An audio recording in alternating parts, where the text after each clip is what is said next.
여러분 안녕하십니까? 아잔초이TV의 아잔초이입니다. 오늘은 8월 22일입니다. 편안히 잘 주무셨습니까?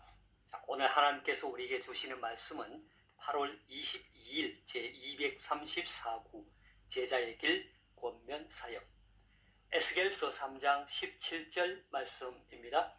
인자야, 내가 너를 이스라엘 족속의 파수꾼으로 세웠으니 너는 내 입의 말을 듣고 나를 대신하여 그들을 깨우치라. 자, 오늘의 말씀을 제가 중국어로 읽어드리겠습니다. 以西结书3章17节人子啊，我立你做以色列家守望的人，所以你要听我口中的话，替我警戒他们。 자, 제가 중국어 성경을 해설해 드리겠습니다. 以西结书3장 17절 에스겔서 3장 17절 말씀. 以西结 에스겔이죠. 以西结书 에스겔서입니다. 人子啊，我立你做以色列家守望的人。人子啊라는 말은 인자야. 자, 이 말은 에스겔 선지자를 가리키는 말이죠. 자, 그 다음에 리 A 做 B 하면 A를 B로 세우다 이런 뜻입니다. 그리고 중간에 이스라엘 지하 하면 이스라엘 집이죠.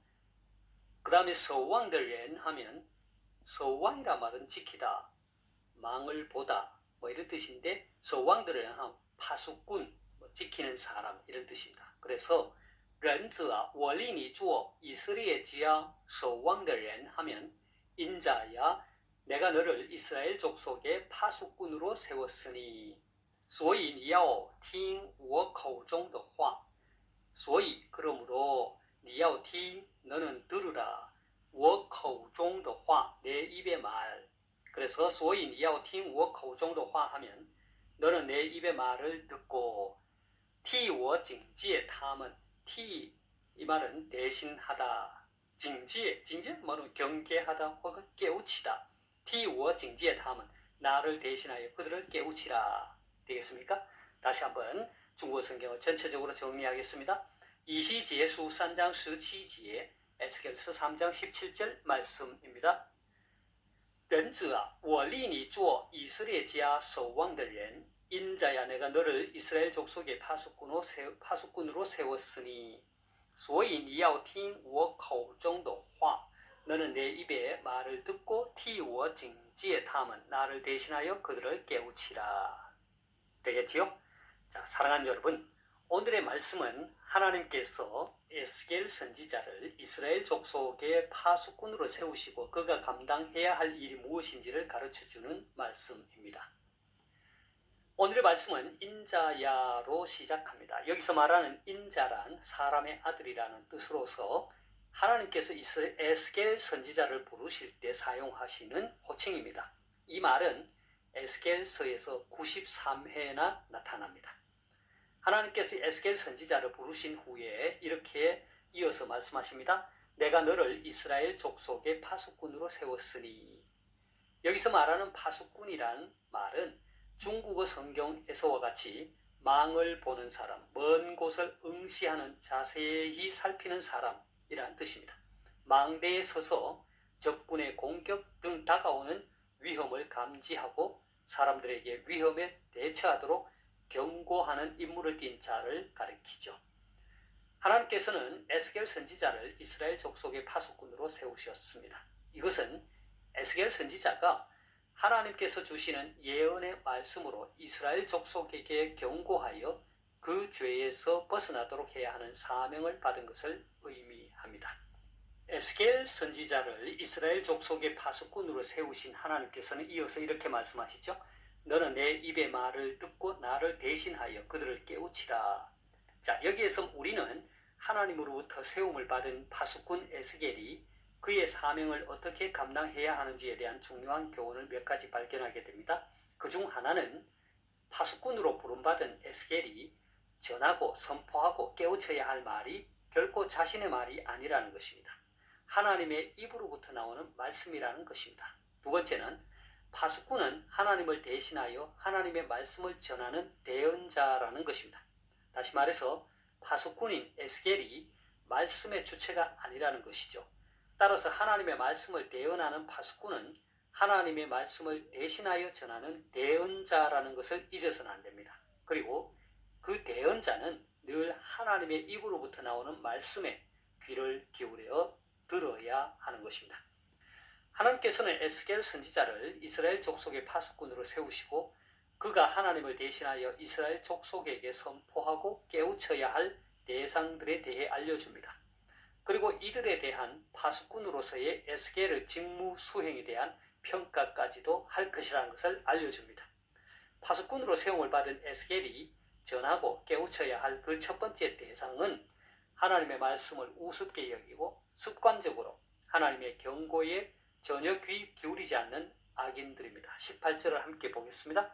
가령 내가 악인에게 말하기를 너는 꼭 죽으리라 할 때에 네가 깨우치지 아니하거나 말로 악인에게 일러서 그의 악한 길을 떠나 생명을 구원하게 하지 아니하면 그 악인은 그의 죄악 중에서 죽으려니와 내가 그의 피값을 내 손에서 찾을 것이고 했습니다. 그러니까 만약 에스겔이 하나님께서 맡겨주신 파수꾼의 직무를 잘 감당하지 못하였을 경우 악인은 하나님의 경고의 말씀을 듣지 못하는 가운데 끝까지 악을 행하다가 죄악 가운데서 죽을 것이지만 그들에게 하나님의 말씀을 전하고 깨우치지 않은 에스겔에게도 악인의 멸망에 대한 책임을 묻겠다는 것입니다. 악인들의 피값은 에스겔에게서 찾겠다는 것입니다. 왜냐하면 파수꾼이 직무를 태만히하여 상대로 하여금 회개 기회를 갖게 하지 못했기 때문이라는 것입니다. 두 번째 대상은 하나님의 경고를 두려워하면서도 과거의 잘못된 죄악의 행실을 끊어버리지 못하는 악인들입니다. 19절을 함께 보겠습니다. 내가 악인을 깨우치되 그가 그의 악한 마음과 악한 행위에서 돌이키지 아니하면 그는 그의 죄악 중에서 죽으려니와 너는 내 생명을 보존하리라. 자, 이 말은 파수꾼이 직무를 성실하게 수행했음에도 말씀을 받아들여 악한 행위에서 돌이키지 않고 계속해서 범죄하는 자는 죄악 가운데서 죽을 것이라는 것입니다. 반면 선지자는 임무를 다했으므로 책임을 면하게 된다는 것이죠. 세 번째 대상은 하나님의 경고가 자기와 무관한 것으로 알고 스스로 죄를 범하며 그것이 죄라는 것을 깨닫지 못하는 악인들에 대한 경고입니다. 20절을 함께 보겠습니다. 또 의인이 그의 공의에서 돌이켜 악을 행할 때에는 이미 행한 그의 공의는 기억할 바 아니라 내가 그 앞에 거치는 것을 두면 그가 죽을지니 이는 네가 그를 깨우치지 않음이니라. 그는 그의 죄 중에서 죽으려니와 그의 피값은 내가 내 손에서 찾으리라 했습니다. 여기서 말하는 의인이란 예수 그리스도의 십자가 구속 사역을 통하여 의롭다함을 받은 자를 말하는 것이 아닙니다. 이스라엘의 율법과 그 민족적 규례를 비교적 잘 지키는 자를 가리키죠. 이러한 자가 타락하지 않도록 항상 말씀으로 경계하라는 것입니다. 사랑하는 여러분, 저는 오늘의 말씀을 권면사역이라는 주제에 맞춰 생각을 해보았습니다. 어제와 그제의 영상에서는 물론 오늘의 말씀에서도 알 수 있듯이 권면사역의 주체는 내가 아니라 하나님이시라는 것입니다. 나는 세움을 입은 대언자라는 것입니다. 대언자는 자신의 말을 전하는 것이 아니라 하나님의 입으로부터 나오는 말씀을 전하는 것입니다. 그러하기에 늘 하나님의 말씀에 우리는 귀를 기울여야 합니다. 두 번째로 우리의 권면 사역은 예수 그리스도를 모른 채 살아가는 모든 사람을 포함합니다. 우리 주변에는 하나님을 모른 채 살아가는 사람들이 많습니다. 그들 중에는 하나님을 대적하는 사람들이 있는가 하면 그렇지 않은 분들도 있습니다. 뿐만 아니라 세상 말로 법이 없어도 사는 사람과 같은 우리의 눈에 보이기에 의인과 같은 사람도 있습니다. 하지만 오늘의 말씀에 비추어 보면 이 모든 사람들은 하나님 보시기에 죄인 것입니다. 악인인 것입니다. 로마서 3장 21절의 말씀과 같이 모든 사람이 죄를 범하였으며 하나님의 영광에 이르지 못하더니 했습니다. 로마서 3장 10절 말씀과 같이 기록된 바 의인은 없나니 하나도 없다고 했습니다. 그래서 우리는 앞에서 언급한 에스겔 선지자가 선포하고 깨우쳐야 할 세 부류의 대상에서와 같이 악한 마음과 악한 행위, 곧 악한 길을 걷는 사람들에게 그들의 길을 돌이키라고 깨우쳐야 합니다. 뿐만 아니라 의인과 같은 사람, 법 없이도 살 것 같은 사람이라도 그들이 아직까지 복음을 모르고 그리스도 밖에서 살아간다면 그들에게도 그리스도 복음을 나누어야 합니다. 이것이 우리가 마땅히 할 권면 사역인 것입니다. 만일 우리가 마땅히 할 바를 하지 않을 때 그들은 죄악 가운데서 죽을 것이고 하나님께서는 그들의 핏값을 우리에게서 찾으신다고 했습니다. 마지막으로는 파수꾼의 사명을 맡은 자, 권면 사역을 감당하는 사람의 자세입니다. 그것은 제가 지금까지 강조하여 왔듯이 사랑에 기초해야 합니다. 사실 하나님께서 에스겔 선지자를 이스라엘 족속의 파수꾼으로 세우시고 그 백성들이 하나님께로 돌아오도록 선포하고 깨우치는 그 이유가 무엇입니까? 그 이유는 자기 백성 이스라엘에 대한 하나님의 사랑인 것입니다. 결코 정죄하거나 겁을 주기 위함이 아닌 것입니다.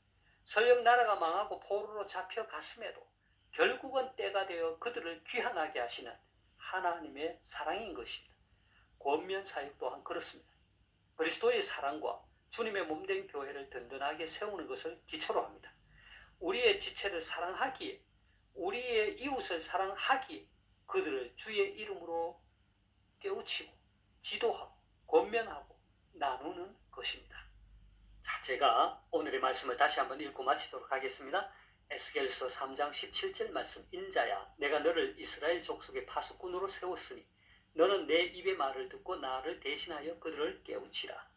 以西结书3章17节，人子啊，我立你做以色列家守望的人，所以你要听我口中的话，替我警戒他们。 하나님께서 여러분에게 복 주시기를 원합니다.愿神赐福大家，明天再见，내일 다시 뵙겠습니다.